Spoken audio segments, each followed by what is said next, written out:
ماں تیری کمی ہے، ماں تو نے فاقے کیے مجھے بڑا آدمی بنا دیا۔ میری ماں میں تیرے کس کس احسان کا بدلہ چکاؤں؟ ناممکن، میں تو تیرے کسی احسان کا بدلہ نہیں چکا سکتا۔ میری ماں میں کیسے بھول جاؤں وہ وقت جب میری فیس اور تیری دوائی کے درمیان کشمکش ہوتی تو میری فیس ادا کر دیتی تھی، اپنی دوائی کو کچھ اور دنوں کے لیے ٹال دیتی تھی اور میرے مستقبل کے لیے اپنی اذیت کو اور طویل کر لیتی تھی۔ اے میری ماں، مجھے یاد ہے جب گھر کے حالات سے تنگ ہو کر میں نے نوکری کی، اس دن کی مزدوری تیرے ہاتھ میں رکھی تو کتنی دیر میرا ہاتھ تھامے روتی رہی اور مجھ سے ناراض ہوئی کہ کچھ بھی ہو جائے تم نے مزدوری نہیں کرنی، بس پڑھنا ہے چاہے حالات کچھ بھی ہوں۔ اور پھر بس میں پڑھتا چلا گیا، آگے بڑھتا چلا گیا، اور آج میرے پاس بہت ساری ڈگریاں ہیں، بہت سارے روپے پیسے ہیں، اور آج میں تیرے پاس آیا تو میرے سر پر اپنا دست شفقت نہیں پھیرا۔ میں اب کس کی گود میں سر رکھ کر اپنی زندگی کی خوشیاں سناؤں گا؟ کون ہے جس کو اپنے درد کے زخموں کی داستان سناؤں گا؟ میری ماں ہے میری ماں۔ اور اس کے بعد میں اپنی ماں کی قبر پر پھوٹ پھوٹ کر رونے لگا۔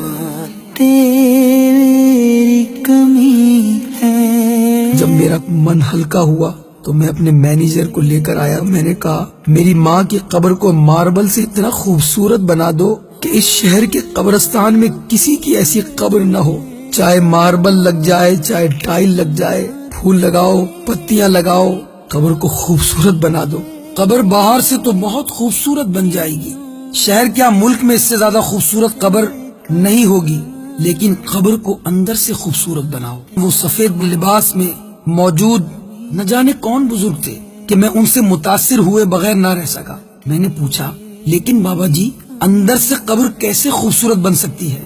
قبر کو باہر سے آرائش و زیبائش کے بجائے اندر سے جنت کا باغ ایسے بنا سکتے ہو کہ کثرت سے ایصال ثواب کرو۔ تیری کمی ہے۔ کسی سفید پوش خاندان کے گھر ماہانہ راشن کا بندوبست کر دو، کسی غریب مریض کا علاج کرا دو، کسی دینی طالب علم کو کتابیں لا دو، علماء کی خدمت کرو، سادات پر روپوں کو تصدق کرو۔ یہ کام اس نیت سے کرو گے کہ اس کا ثواب تمہاری ماں کو پہنچے تو تم یقین جانو تمہاری ماں کی قبر اندر سے بھی بہت خوبصورت ہو جائے گی، اور عالم ارواح میں یہ صدقہ جاریہ اس کے لیے باعث تسکین ہوگا۔ اس بزرگ کی بات دل میں گھر کر گئی۔ میں نے کہا یہ کتابیں کہاں ملیں گی اور یہ سب صدقہ و خیرات میں کس طرح کر پاؤں گا؟ تو انہوں نے مجھے بہت پیار سے بتایا کہ وہ پرانی سبزی منڈی کے قریب فیضان مدینہ ہے نا، جہاں ایک خوبصورت گنبد تمہیں دور سے نظر آئے گا۔ جی ہاں، میں نے دیکھا ہے وہاں سے گزرتے ہوئے، میں انشاءاللہ ضرور جاؤں گا۔ میں آج فیضان مدینہ پہنچ گیا، مجھے کئی نورانی چہرے والے لوگ نظر آئے۔ میں نے کچھ کتابیں خریدی، کچھ طلباء میں تقسیم کی۔ پھر میرا ذہن یہ بنا کہ میں اپنی ماں کی طرف سے ایک مسجد بنا لوں۔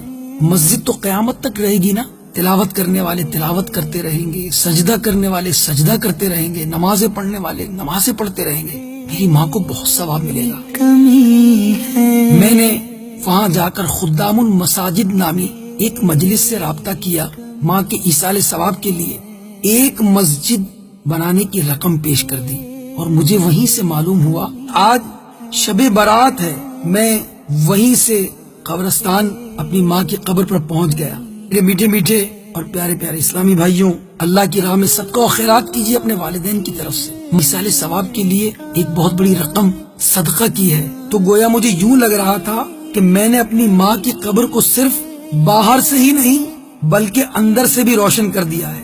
میرے میٹھے میٹھے اور پیارے پیارے اسلامی بھائیوں، اللہ کی راہ میں صدقہ و خیرات کیجیے اپنے والدین کی طرف سے۔ اللہ ہمیں عمل کی توفیق مرحمت فرمائے۔ کمی ہے۔